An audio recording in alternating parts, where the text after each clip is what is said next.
Hello and welcome to Winchester Now. I'm Mary Blacksland. On today's programme, help for carers at Christmas.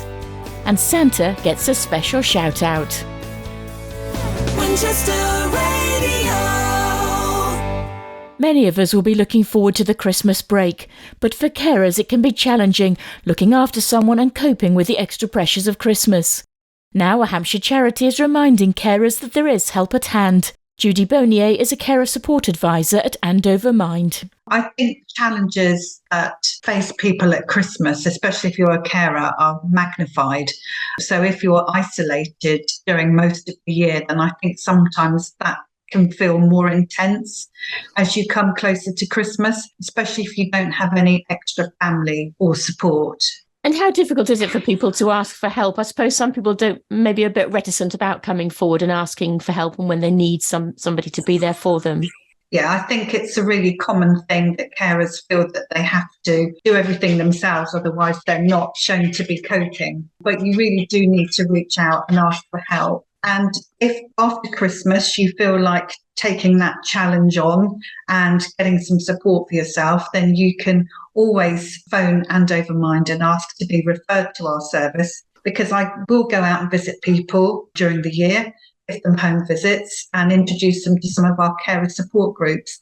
That's a really good way to make contacts with people that understand your situation, hopefully lifelong contacts that will be there to support you through difficult times. Because it is so important those carers get a break and get the support that they need, isn't it?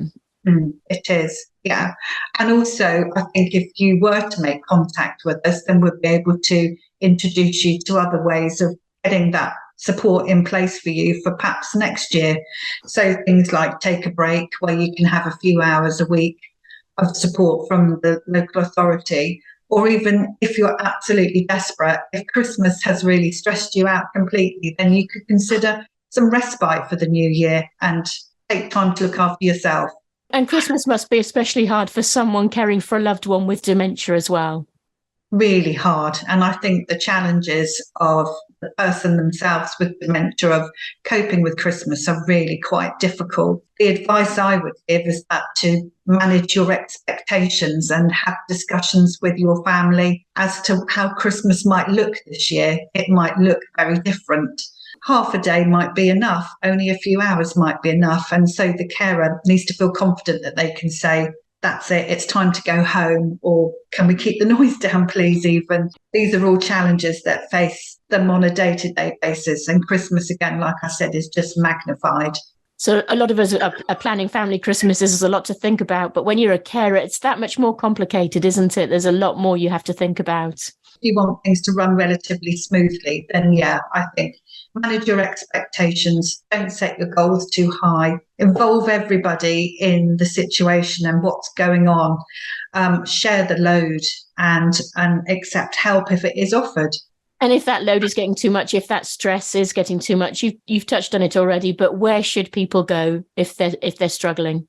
So you can look on the Alzheimer's website. That's got really good advice for all kinds of dementia generally. The Age UK helpline is open every day of the year. But I think once Christmas period is over, then think about reaching out for the rest of the year. Our carer support service, we're always here, happy to help. And just reminding everybody to make sure they've got all those important phone numbers to hand. So make sure you've got your doctor surgery phone numbers to hand, check their opening times, Hampshire County Council in case you hit crisis, and all your friends and relatives, anybody that's offered help.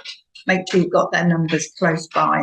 It's another week of strikes, more action on the trains amongst postal workers and the ambulance service. The health service is facing extreme pressure. With news of that and a roundup of other stories in the news around Winchester this week, here's Paul. Hampshire Hospitals NHS Foundation Trust has declared a critical incident because of a high number of patients needing urgent and emergency care. The Trust, which includes the Royal Hampshire County Hospital, says nearly all hospital beds across Hampshire and the Isle of Wight are full. It's also facing challenges with discharging patients from the wards. GP practices and ambulance services are also being impacted.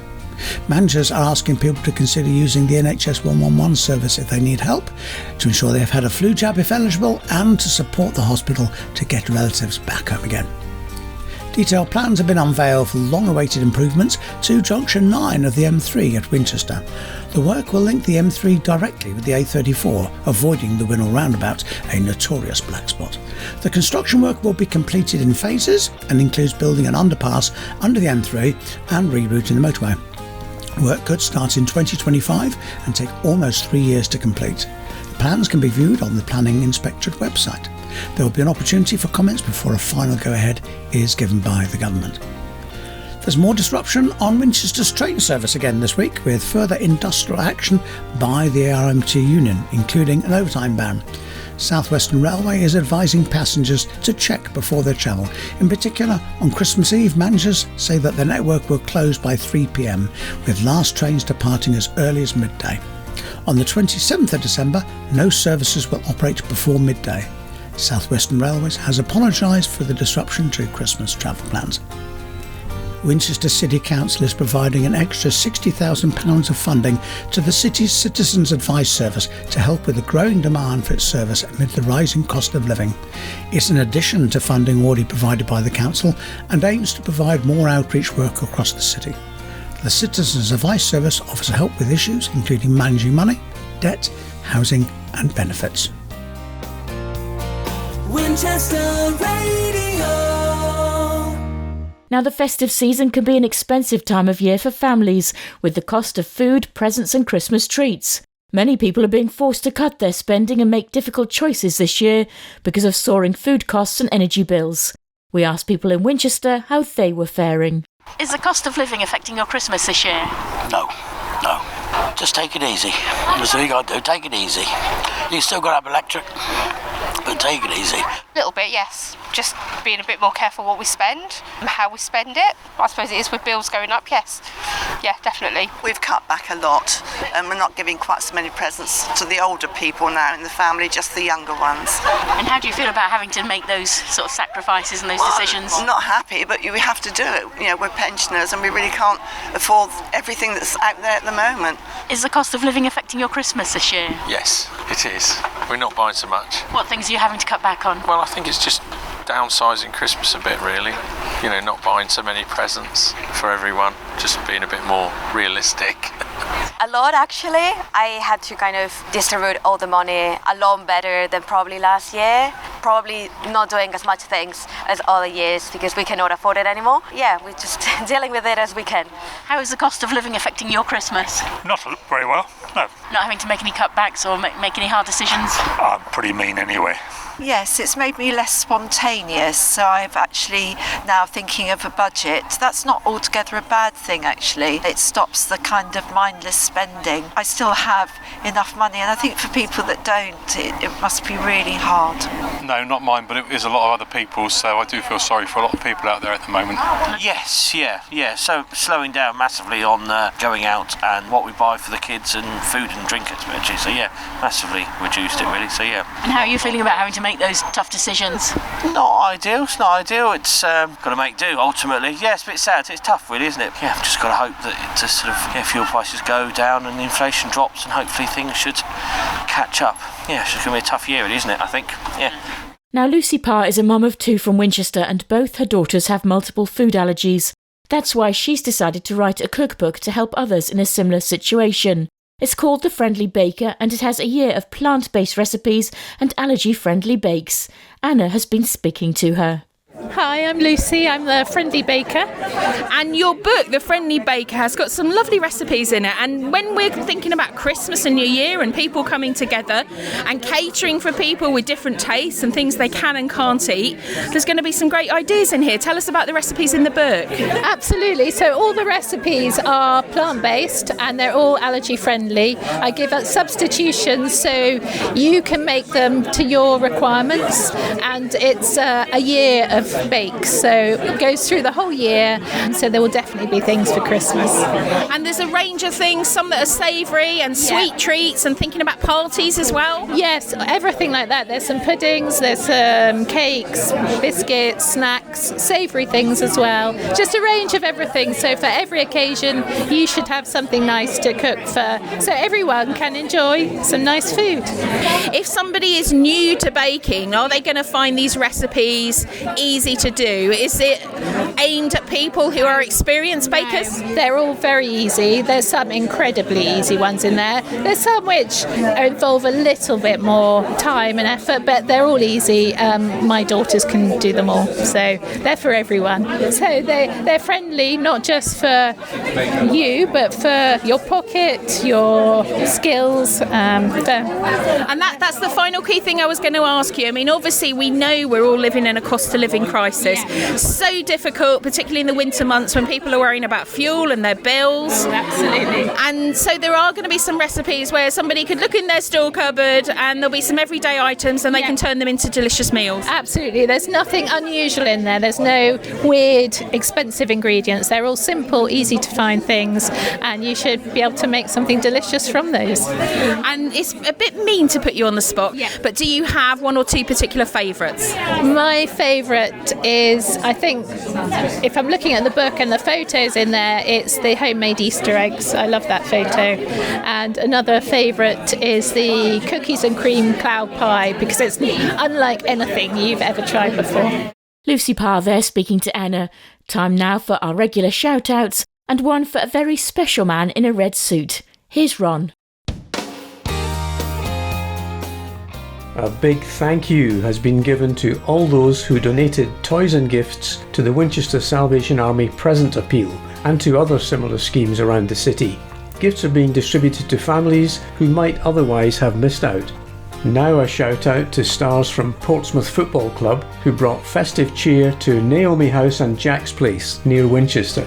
Manager Danny Cowley was joined by Captain Clark Robertson and players Joe Rafferty and Michael Morrison as they met youngsters, staff and parents too. As well as chatting and posing for photos, they handed out signed footballs as Christmas presents for everyone. The visit ended with a game of throw and catch between the players, young adults and hospice staff. And have you seen the Stagecoach Festive Santa Bus, which has been operating on some of the routes around Winchester this week? The single-decker has been decorated with lights and tinsel with music playing. It's been driven by Santa or one of his elves, who have also been giving Christmas gifts to children on board. And Santa had this message for our listeners too. This is Father Christmas speaking to you from Winchester train station, wishing all the listeners of Winchester Radio a very happy Christmas and a very, very happy New Year. Ho, ho, ho! Happy Christmas! Well, the team on board have also been collecting for Winchester Hospice. Donna Coombs, who is clinical matron there, has thanked everyone who has donated during their travels this week. Hundreds of thousands of pounds need to be raised each year for the hospice to continue its valuable work. Winchester Radio. So just a few days till Christmas, and for many people the festive season isn't complete without a trip to the pantomime. Those familiar phrases, booing at the baddies and cheering with the goodies. Well, Anna has been to the Theatre Royal to see what people most enjoy about panto. What do you enjoy most? What's the best thing about panto at Christmas time? Oh, the fun, the singing, the joy. I think actually getting all the children together and having a really good time, and frequently, I think, coming to the theatre for the first time. What's the best thing about panto at Christmas time? Makes people laugh. Oh, I love the dance, yeah, and they're pretty joyful, yeah. And we can't leave you out. What was the best thing about panto? The Wicked Witch. Ladies and gentlemen, I've got to say, you've been the best audience we've had. So in Hungary and Brazil, where I'm from, there is no panto. So my first panto experience was last year, and it's really fun to see everyone so excited about it, and it really brings me into the Christmas spirit. Well, I loved all the characters. You love the characters? Yeah. And the songs. It's like when you come to the theatre at Winchester, Theatre Royal, it's like coming having Christmas lunch with your family again. It just feels so traditional and lovely. I think it's just a magical time for the family, really. It's a traditional kind of thing to do do together, isn't it, really?